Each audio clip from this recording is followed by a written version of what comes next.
श्रीरामचंद्र सो भगवान् अद्वैत परमानंदात्मा यत्परब्रह्म भूर्भुवस्सुः तस्मै वै नमो नमः।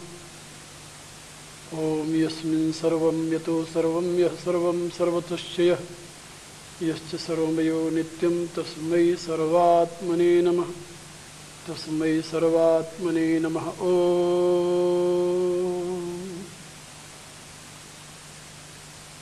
परावर रूप में उपस्थित मेरी प्रिय आत्माओं, आप लोग इससे पूर्व इसी जीवन में प्राप्त करने योग्य जो आपका अभिष्ट है, उसको पाने के लिए आपको क्या करना है, इस विषय में मेरे विचार सुन चुके हैं। संसार के गर्त में गिरने की चाह रखने वालों के लिए नरक का मार्ग, स्वर्गीय सुखों का उपभोग करने वालों के लिए स्वर्ग का मार्ग, और जीवन में ही परम पद प्राप्त करने के लिए उन जिज्ञासुओं के लिए मोक्ष के मार्ग की व्याख्या संक्षेप में आप लोगों को समझा दी गई है। यहाँ पर एक बात और मैं आप लोगों से करना चाहता हूँ। मैं जानता हूँ कि मानवीय जीवन विकास के लिए और उसकी व्यवस्था के लिए अनादिकाल से तत्वदृष्टा मनीषियों ने दो संस्थाओं की प्रतिष्ठा की, धर्म संस्था और राज संस्था। राज संस्था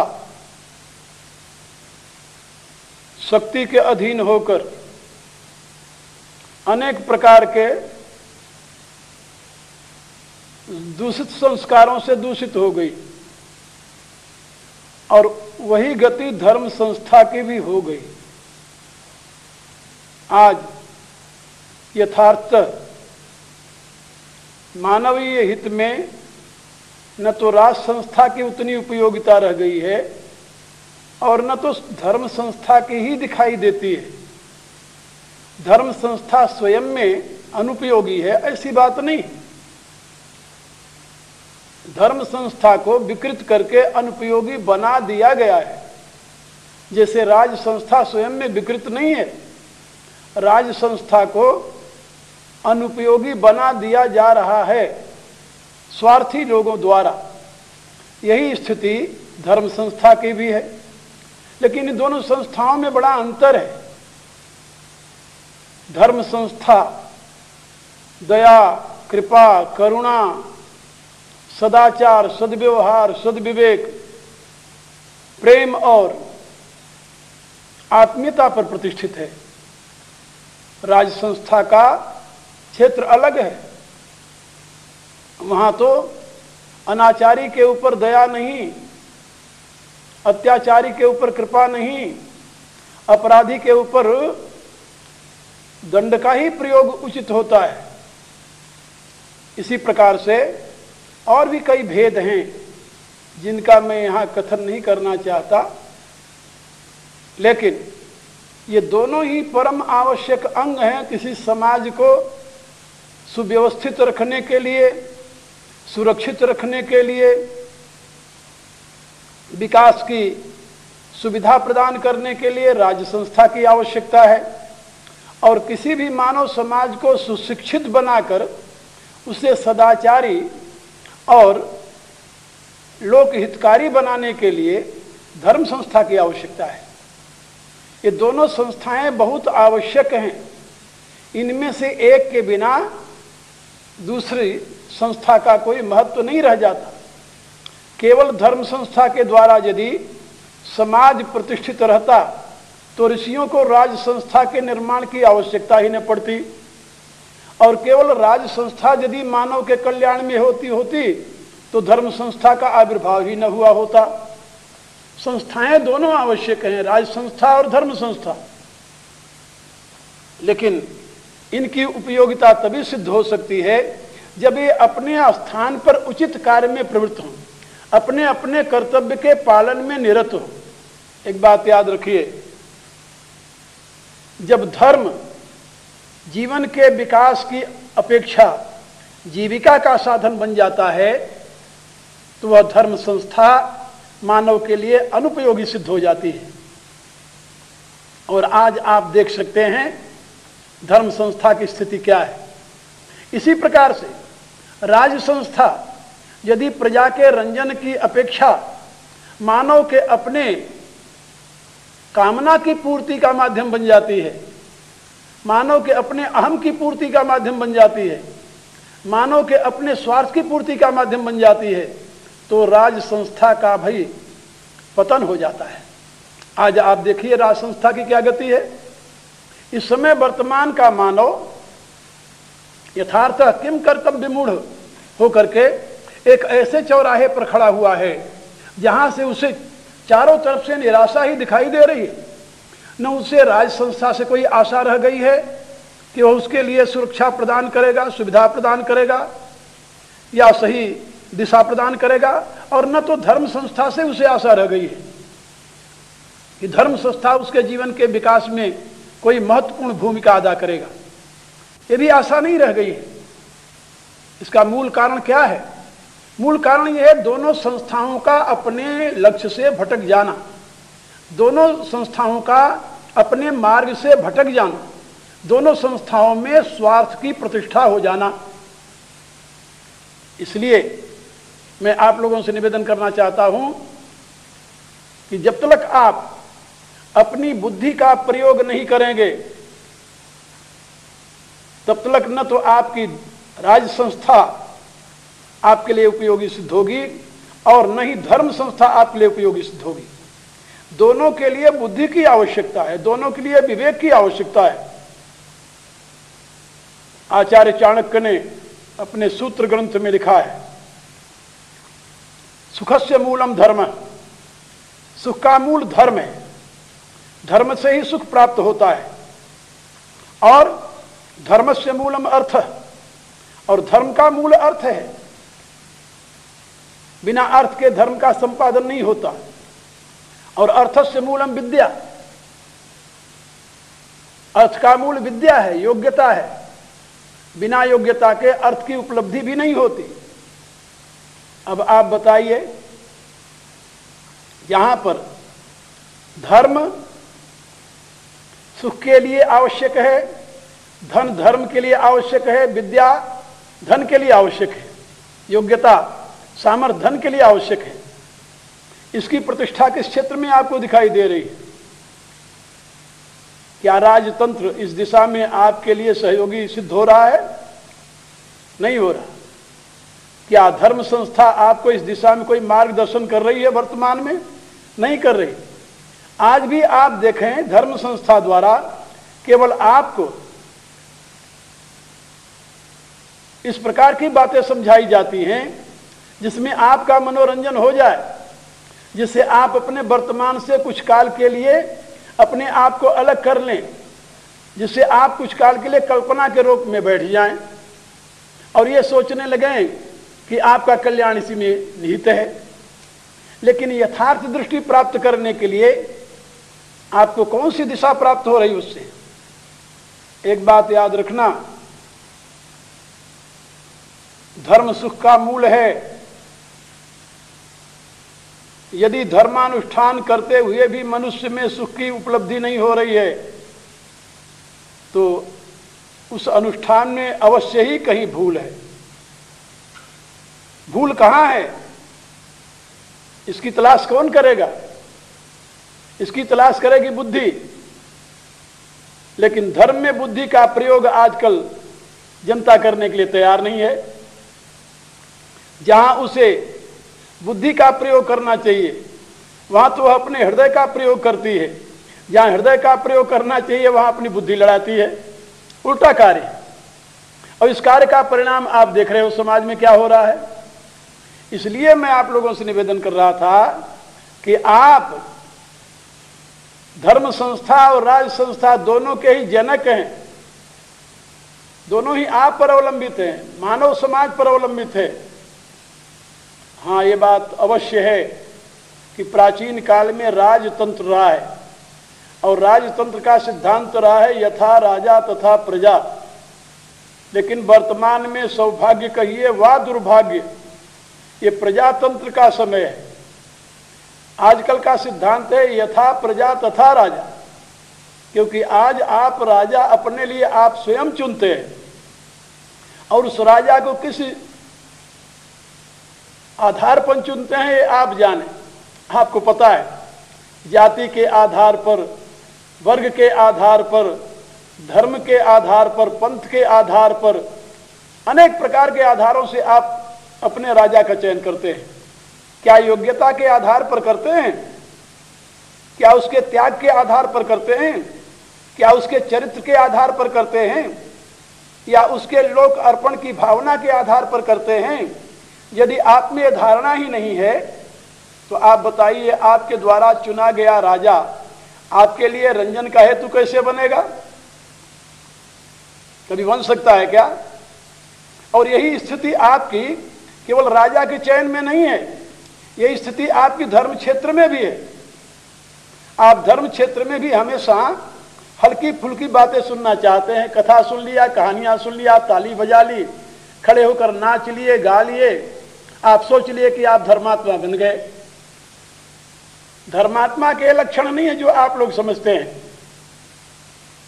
सवेरे उठना, स्नान करके मंदिर में जाना, भगवान की आराधना करके आना, यहां तक तो धर्म का काम हुआ। अब उसके पश्चात दिन भर आप क्या करते हैं उसको तो जरा सोचिए। क्या वो क्रियाएं आपकी धर्म सम्मत हैं क्या? यदि नहीं हैं तो वो थोड़ा सा जो कर्म आप धर्म के नाम पर किए हैं तो उसे धर्म का कार्टून न कहा जाए और क्या कहा जाए? आप जरा सोचिए तो। इसलिए मैं आप लोगों से निवेदन कर रहा था कि आपकी बुद्धि पर ही धर्म संस्था और राज संस्था दोनों की प्रतिष्ठा है। यदि जनता चाहे, जनता जागृत हो जाए, जन समुदाय अपनी बुद्धि का प्रयोग करने लगे तो न तो उसे राजनेता ठग सकता है, न तो उसे धर्म नेता ठग सकता है। आप देखते नहीं,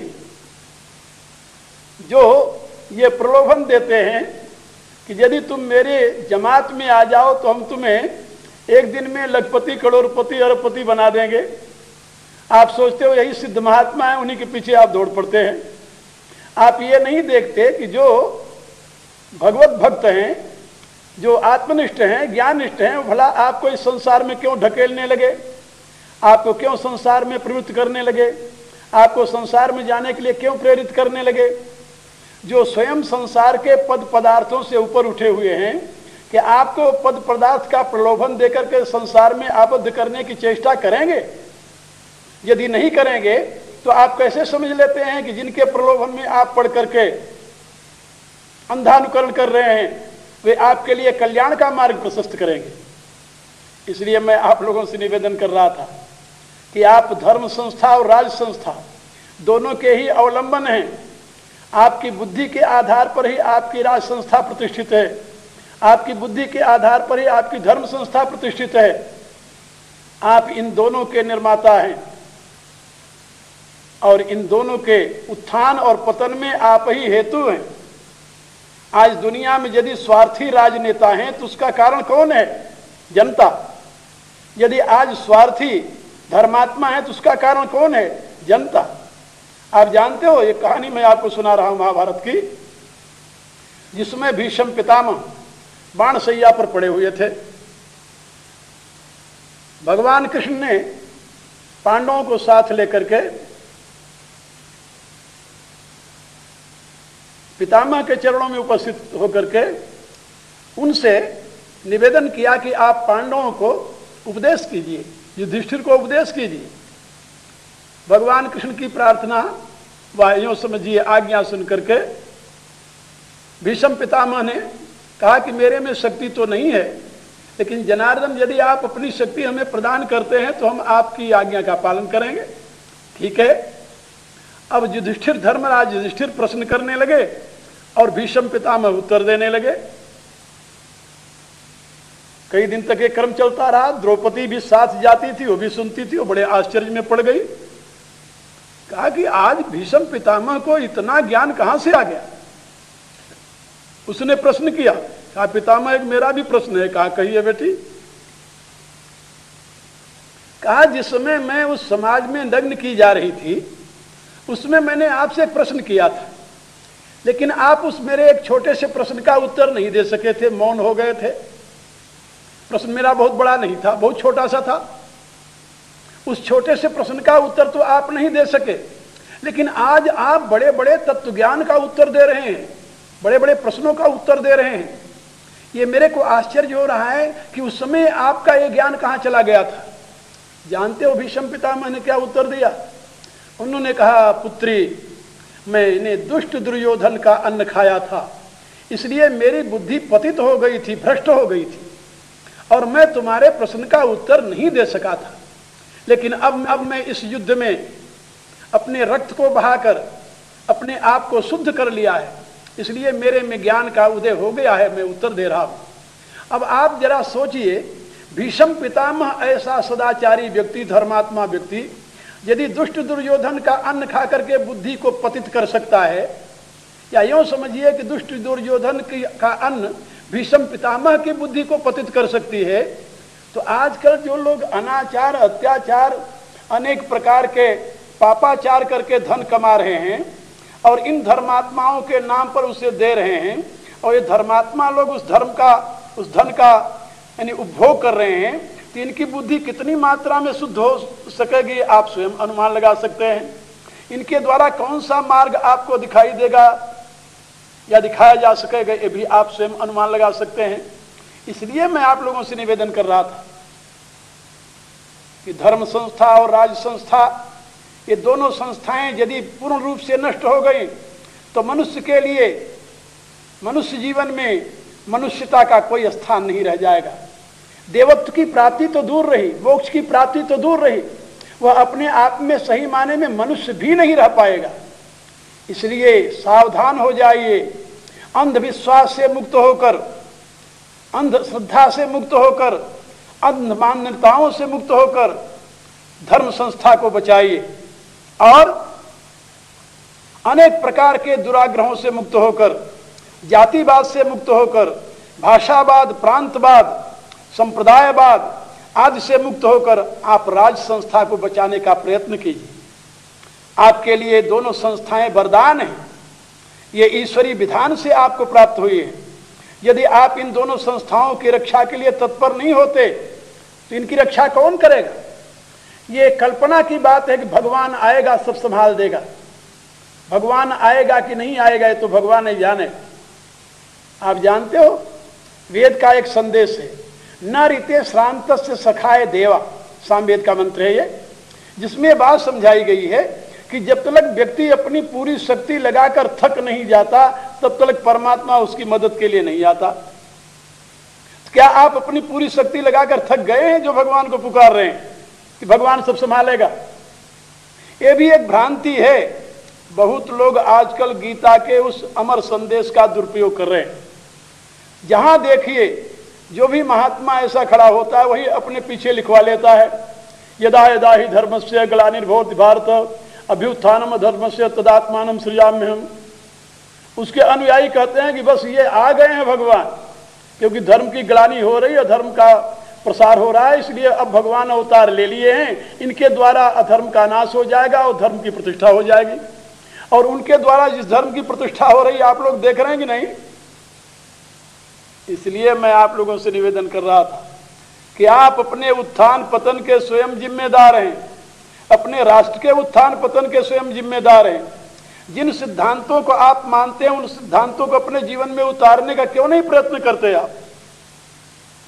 ये बात ठीक है कि मुट्ठी भर आतताई आए, भारत पर आक्रमण किए और हमारी विपुल संपत्ति को उन्होंने ज्ञान राशि को समाप्त कर दिया।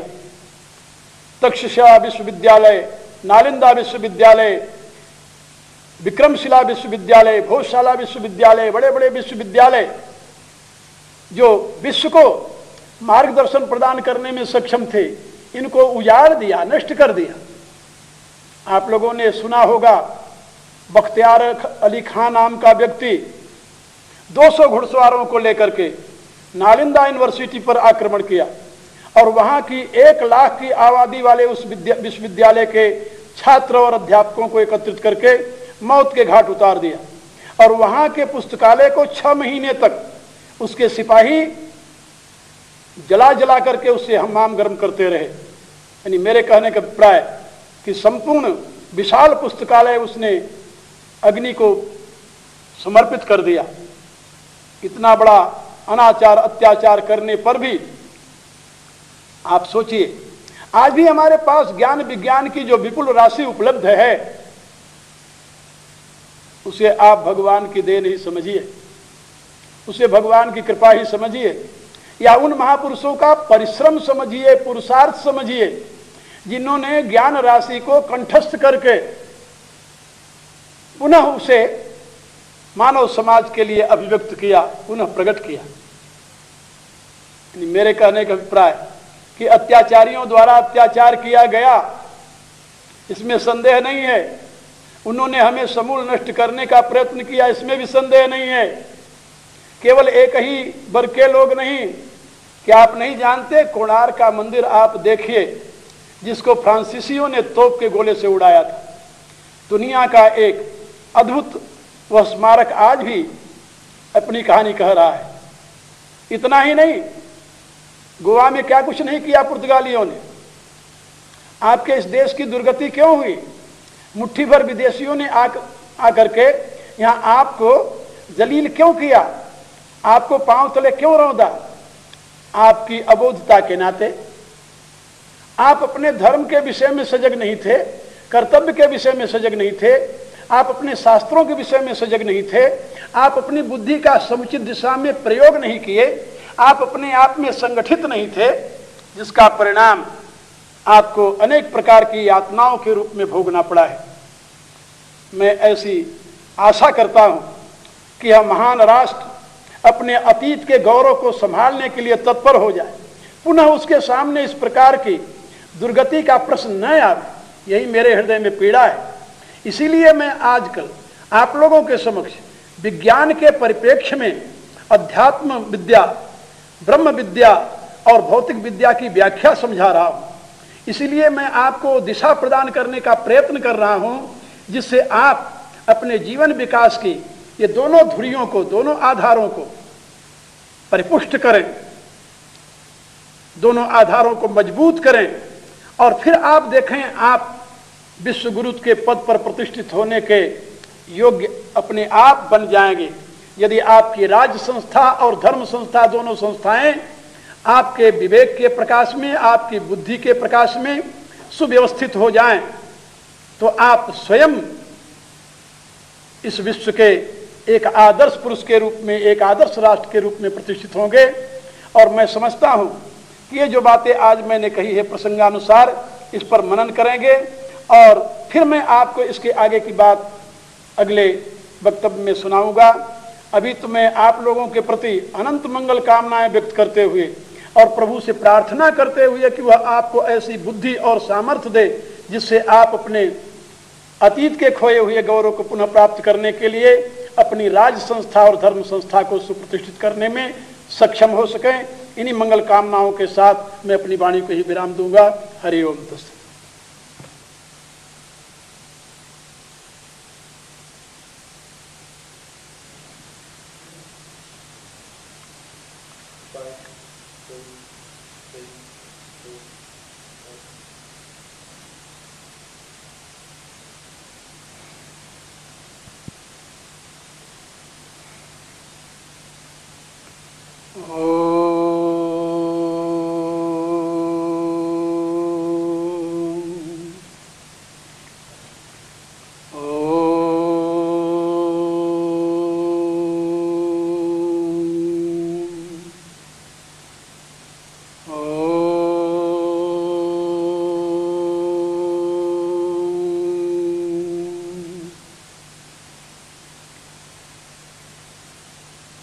ओम यो हो वै